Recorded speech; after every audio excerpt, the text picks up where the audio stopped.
Corey Brown is regarded as one of the most naturally gifted jockeys of the modern era, but a serious spinal injury cruelly ended his incredible riding career. He has ridden all over the world, claiming more than 2,000 winners, including 49 Group 1s.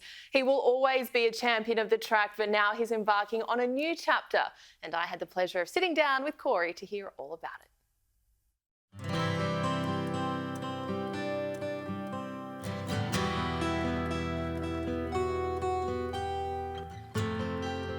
Well, congratulations. You've got a very special new role with Racing New South Wales as the head jockey coach.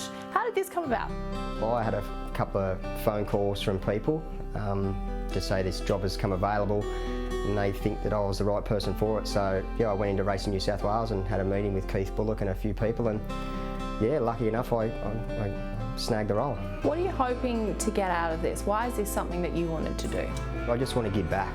You know, like, again, for many years I've always wanted my own academy of some sort. I've always taken a lot of interest in the kids, always given them a lot of time, you know, like trying to help them. And there's so much untapped talent, especially in regional parts of New South Wales. There's so much out there. There's so many more kids that I want to reach out to, you know, then give them the opportunity, like go to the pony clubs and find these young kids, you know, like that pony race that they had at Warwick Farm the other day. I think that's such a good thing, you know, like there's so much more we can do with that, you know, to get these kids that, you know, like they probably haven't been to the races, or, you know, they haven't been introduced to racing. So, yeah, there's a lot that we can do, and there's a lot of talent out there that, you know, they probably don't even know that they've got, you know, but I'm willing to go out there and search for it.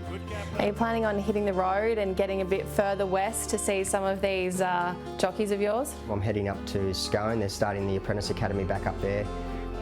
So yeah, I'm really looking forward to it, getting up there and meeting the kids. It's pretty exciting for them to have access to you directly. I imagine for many that would be quite extraordinary. And the fact that we have the likes of Huey Bowman and James McDonald and Tommy Berry right here and so accessible for them as well to see that the world's best are right here on our doorstep.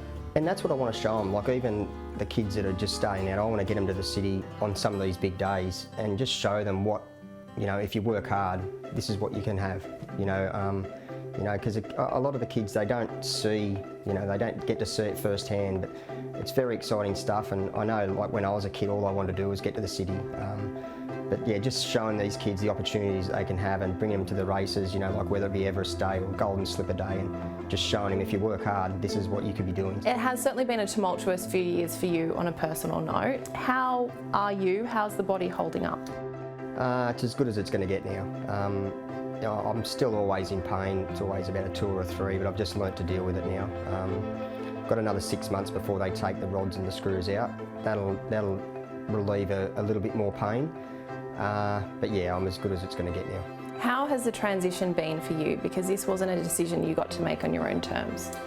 Yeah, it wasn't easy to deal with because I didn't get to leave on my own terms. You know, it could have been a whole lot worse, I know that. It could have been a whole lot better as well, but yeah, no, it was a little bit to deal with, I know that. Especially once I did announce the retirement, it was all the messages that flowed through, that's when it really sort of hit home. And yeah, I'll be honest, there was a few tears shed. Now that you've had time to sit back and reflect and start to make changes and get used to your new life, how have you found that process? How are you adapting to life? I was probably lucky that young Wolf and Harley come along at that time, so it sort of like took my mind off it, the grandkids. Like I want to be out there. I know I can't be out there, but it's the big days, you know, like when the Group 1s come around, that's when you start to get a little bit itchy and, you know, you think, gee, you know, if only. But yeah, no, look, I'm happy. I'm in a good place. So yeah, but like I think it was more so the grandkids, they softened the blow a lot. And what about your transition to life in front of the camera? How are you finding this media career? It was good when we were recording, you know, because you could afford to muck up. But now that it's sort of live TV, yeah, it's very different. But I am enjoying it. I'm working with some great people, you know, Greg Radley and Ronnie. They're great to work with. Have you had time, or have you taken the time to sit back and reflect on what an incredible career you've had?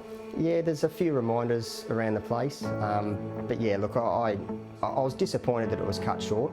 But then when I look back on it, there's not a lot of races that I haven't won. You know, I think I've ridden 2,500 winners. So yeah, I think I'm one of the lucky ones, although it was cut short. But yeah, there's a few of them that remind you every now and again when you walk around your house. Any regrets? No, not really. You know, I've done. Yeah, look. Yeah, no, I'd definitely say no. You know. You did all right. Yeah, I did all right. Battler from the bush.